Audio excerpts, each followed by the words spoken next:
తెలంగాణ నూతన కార్యవర్గాన్ని ఏఐసీసీ ప్రకటించింది. 27 మందికి ఉపాధ్యక్షులుగా, 69 మందికి ప్రధాన కార్యదర్శులుగా టీపీసీసీ కార్యవర్గంలో చోటు దక్కింది. వర్కింగ్ ప్రెసిడెంట్ పదవులు లేకుండా కమిటీని ఏఐసీసీ ప్రకటించింది. ఉపాధ్యక్ష, ప్రధాన కార్యదర్శుల పదవులను భర్తీ చేసింది. నూతన కార్యవర్గంలో ఎంపీ, 5 ఎమ్మెల్యేలు, 2 ఎమ్మెల్సీలకు చోటు లభించింది.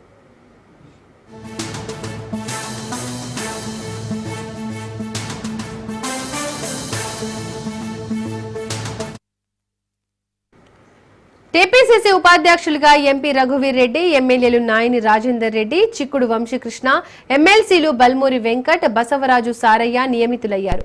జనరల్ సెక్రటరీలుగా ఎమ్మెల్యేలు వేడ్మా బొజ్జు, పర్ణికారెడ్డి, మట్టా రాగమయ్యి తదితరులకు టీపీసీసీ కార్యవర్గంలో చోటు లభించింది.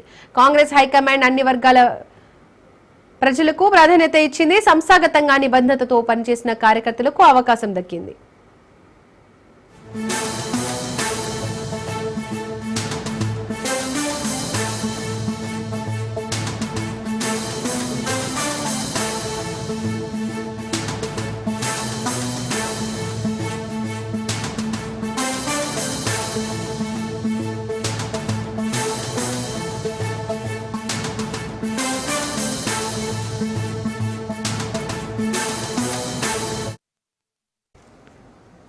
గతంతో పోలిస్తే టీపీసీసీ కమిటీని ఏఐసీసీ కుదించింది. 35 మంది ఉపాధ్యక్షులను 27కు కుదించగా 85 మంది ప్రధాన కార్యదర్శి పదవులను 69కి తగ్గించింది. కమిటీ కూర్పులో పీసీసీ చీఫ్ మహేష్ కుమార్ గౌడ్ తన మార్క్ చూపించారు. టీపీసీసీ కార్యవర్గంలో పీసీసీ సామాజిక న్యాయం పాటించింది.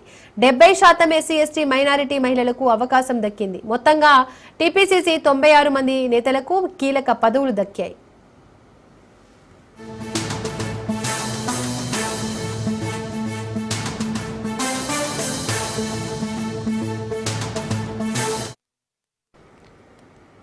పీసీసీ కార్యవర్గం ఎంపికలో అధిష్టానం సామాజిక న్యాయానికి పెద్దపీట వేసింది. మహిళలకు కాంగ్రెస్ అధిక ప్రాధాన్యతనిచ్చింది. 27 మంది ఉపాధ్యక్షులలో బీసీలకు 8, ఎస్సీలకు 5, ఎస్టీలకు 2, ముస్లింలకు 3 పదవులు ఇచ్చారు. 67% ఎస్సీ, ఎస్టీ, బీసీ, మైనారిటీలకు ప్రాధాన్యతనిచ్చారు. 69 ప్రధాన కార్యదర్శి పదవులలో బీసీలకు 26, ఎస్సీలకు 9, ఎస్టీలకు 4, ముస్లింలకు 8 పదవులు దక్కాయి. గతంతో పోలిస్తే టీపీసీసీ కమిటీని కుదించింది.